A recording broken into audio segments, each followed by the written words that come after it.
നമസ്തേ. ഒരാളുടെ ജാതകത്തിൽ ധനാഐശ്വര്യങ്ങളുണ്ടോ, ഇല്ലെങ്കിൽ എങ്ങനെ ധനാഐശ്വര്യങ്ങൾ വർദ്ധിപ്പിച്ച് ജീവിത നിലവാരം ഉയർത്താമെന്നതിനെ പറ്റിയാണ് ഇന്നത്തെ നമ്മുടെ വാക്കുകൾ. ഞാൻ സൈലേറ്റ് സാരംഗസ്വാമി, ശ്രീവിനായക ജ്യോതിഷാലയം, ബാലനഗർ, ഹൈദരാബാദ്. എല്ലാവർക്കും നമ്മുടെ പ്രഭാഷണങ്ങളിലേക്ക് സ്വാഗതം. ജാതകത്തിൽ ധനഭാഗ്യയോഗങ്ങൾ അഥവാ ലക്ഷ്മി യോഗം, ധനയോഗം എന്നിവയാണ്. പ്രധാനമായും 9ാം ഭാവം ഭാഗ്യം, 11ാം ഭാവം ലാഭം, 2ാം ഭാവം ധനം എന്നിവയെ അടിസ്ഥാനമാക്കിയാണ് ഇത് വിലയിരുത്തുന്നത്. ഒരു വ്യക്തിയുടെ ഗ്രഹനിലയിൽ വൻ സാമ്പത്തിക നേട്ടവും ഭാഗ്യവും നൽകുന്ന പ്രധാന സൂചനകൾ നിരവധിയാണ്. 2ാം ഭാവം അതായത് ധനസ്ഥാനം, സമ്പാദ്യം, പണം എന്നിവയാണ് സൂചിപ്പിക്കുന്നത്.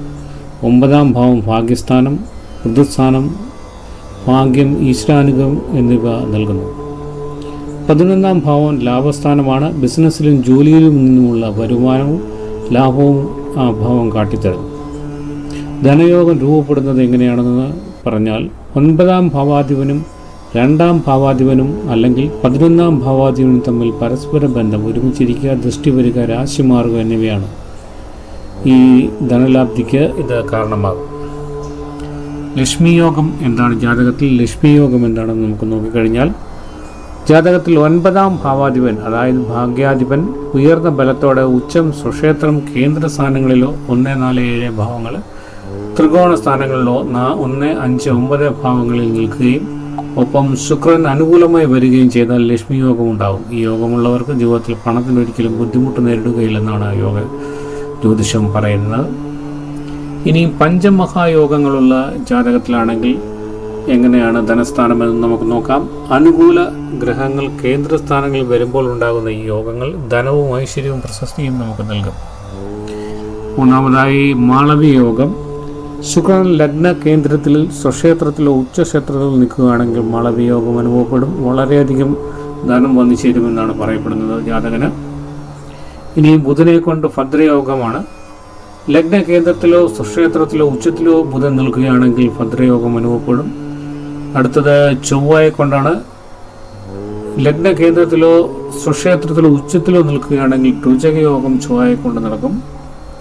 ഇനി വ്യാഴത്തെ കൊണ്ട് നോക്കിയാൽ ലഗ്ന കേന്ദ്രത്തിലോ സ്വക്ഷേത്രത്തിലോ ഉച്ചത്തിലോ വ്യാഴം നിൽക്കുകയാണെങ്കിൽ ഹംസയോഗം നടക്കും. ഹംസയോഗം നടന്നു കഴിഞ്ഞ് ജാതകത്തിൽ നടന്നാൽ, അതായത് നമുക്ക് ഹംസയോഗം ഉണ്ടെങ്കിൽ വളരെയധികം ധനവും ഐശ്വര്യവും വന്നു ചേരുമെന്നാണ് പറയുന്നത്. ഇനി ശനിയുടെ യോഗം എന്താണെന്ന് ചോദിച്ചാൽ ശശയോഗമാണ്. കേന്ദ്രത്തിലോ സ്വക്ഷേത്രത്തിലോ ഉച്ചത്തിലോ നിൽക്കുകയാണെങ്കിൽ, ശനി നിൽക്കുകയാണെങ്കിൽ ജാതകത്തിൽ ശശയോഗം വരും. ഇനി മറ്റൊരു യോഗമാണ് ഗുരുമംഗളയോഗവും ഗജകേസരി യോഗവും.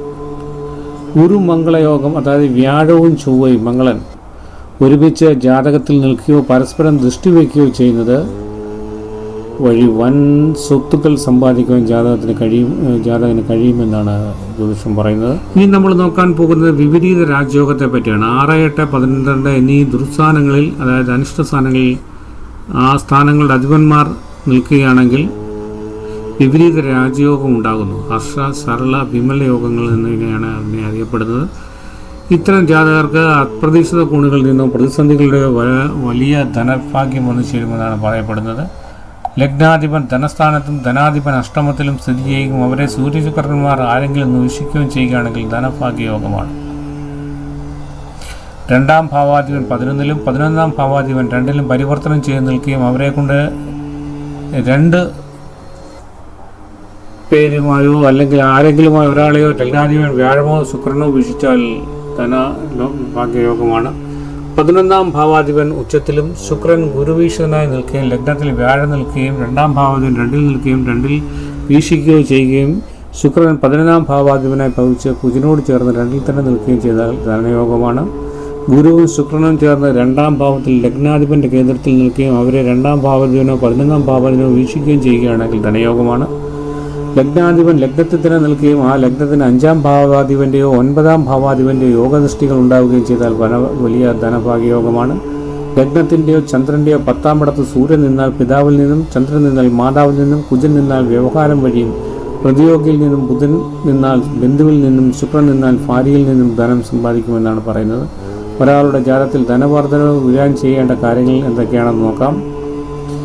ജാതകപ്രകാരം ധനവർദ്ധനവിനും സാമ്പത്തിക അഭിവൃദ്ധിക്കുമായി ജ്യോതിഷത്തിൽ ലക്ഷ്മിപ്രീതി, വ്യാഴ ശുക്ര ഗ്രഹങ്ങളെ ബലപ്പെടുത്തൽ, ദോഷപരിഹാരങ്ങൾ എന്നിവയാണ് പ്രധാനമായും നിർദ്ദേശിക്കുന്നത്. ജാതകത്തിലെ 2, 9, 11 ഭാവങ്ങളാണ് ഒരാളുടെ സമ്പത്തിനെയും ഭാഗ്യത്തെയും വരുമാനത്തെയും നിയന്ത്രിക്കുന്നത്.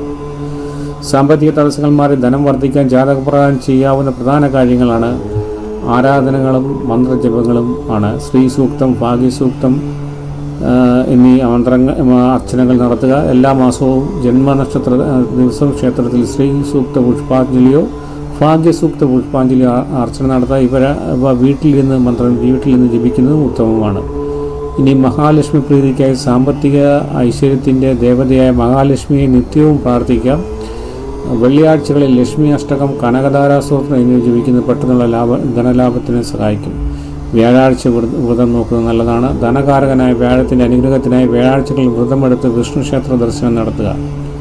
ധനഭാവം മെച്ചപ്പെടുത്താനുള്ള മറ്റു വഴികൾ പണം കൈകാര്യം ചെയ്യുന്നതിൽ മാറ്റമാണ്. ഒരാളുടെ ജാതകത്തിൽ ധനസ്ഥാനത്ത് ദോഷങ്ങളുണ്ടെങ്കിൽ സമ്പാദിക്കുന്ന പണം, അതായത് 2ാം ഭാവാധിപൻ 12-ൽ മറിഞ്ഞാൽ, ധനാധിപൻ 12-ൽ മറിഞ്ഞ് വ്യയസ്ഥാനത്ത് മറിഞ്ഞു കഴിഞ്ഞാൽ സ്വന്തം സമ്പാദിക്കുന്ന പണം സ്വന്തം കൈകളിൽ സൂക്ഷിക്കാതെ ഭാര്യയുടെയോ മറ്റാരുടെയെങ്കിലും പേരിൽ സൂക്ഷിക്കുന്നത് പണം നഷ്ടപ്പെടാതിരിക്കാൻ സഹായിക്കും. കുബേരയന്ത്രം, ശ്രീയന്ത്രം പൂജാമുറിയിൽ ലക്ഷ്മി ദേവിയുടെ ചിത്രത്തോടൊപ്പം ശ്രീയന്ത്രമോ കുബേരയന്ത്രമോ സ്ഥാപിച്ച് നിത്യം ആരാധിക്കുന്നത് നെഗറ്റീവ് ഊർജ്ജം മാറ്റി ധനം ആകർഷിക്കും. വീട്ടിൽ ധനപ്പെട്ടിയുടെ സ്ഥാനം വളരെ ഇമ്പോർട്ടൻ്റ് ആണ്. നിങ്ങളുടെ വീട്ടിലെ പണമോ അല്ലെങ്കിൽ ആഭരണങ്ങളോ സൂക്ഷിക്കുന്ന ലോക്കർ അല്ലെങ്കിൽ അലമാര തെക്കു പടിഞ്ഞാറ് ഭാഗത്ത് വയ്ക്കുന്നതാണ് ഏറ്റവും ഉചിതം. ഇത് വടക്ക് കിഴക്ക് ഭാഗത്തേക്ക് അഭിമുഖമായി തുറക്കുന്ന രീതിയിലായിരിക്കണം വെക്കേണ്ടത്. ഇനി തുളസിത്തറയും നെയ്വിളക്കും വളരെ നല്ലതാണ് ധനാഭിവൃദ്ധിക്കുന്നത്. വൈകുന്നേരങ്ങളിൽ വീട്ടിലെ തുളസിത്തറയിൽ നെയ്വിളക്ക് തെളിയിക്കുന്നത് ദാരിദ്ര്യം അകറ്റി ഐശ്വര്യം നൽകുമെന്നാണ് പറയപ്പെടുന്നത്. വീട് വൃത്തിയായി സൂക്ഷിക്കുക. പൊട്ടിയ പാത്രങ്ങൾ, കേടായ ഇലക്ട്രോണിക് സാധനങ്ങൾ എന്നിവ വീട്ടിൽ സൂക്ഷിക്കരുത്. ലക്ഷ്മി ദേവിയുടെ അപ്രതീക്ക് കാരണമാകും. അപ്പോൾ ധനാഭിവൃദ്ധിക്കുള്ള കാര്യങ്ങളാണ് നമ്മളിപ്പോൾ പറഞ്ഞത്. ഏവർക്കും നന്ദി, നമസ്കാരം. അതുപോലെ തന്നെ കവടി പ്രശ്നം, വാസ്തു പ്രശ്നം, ആഭിചാര പ്രശ്നം, വിവാഹ മുഹൂർത്തങ്ങൾ, ജാതകം, ജാതകഗണന, സമയദോഷങ്ങൾ, ശത്രുദോഷങ്ങൾ, ആഭിചാര ദോഷങ്ങൾ, ഏലസുകൾ, യന്ത്രങ്ങൾ, ദേഹരക്ഷ എന്നിവേണ്ട എല്ലാവിധമായ ജ്യോതിഷ സംബന്ധമായ സേവനങ്ങൾക്ക് നമ്മെ വിളിക്കണം. നമ്മെ വിളിക്കേണ്ട നമ്പർ 9553049953. ഏവർക്കും നന്ദി, നമസ്കാരം.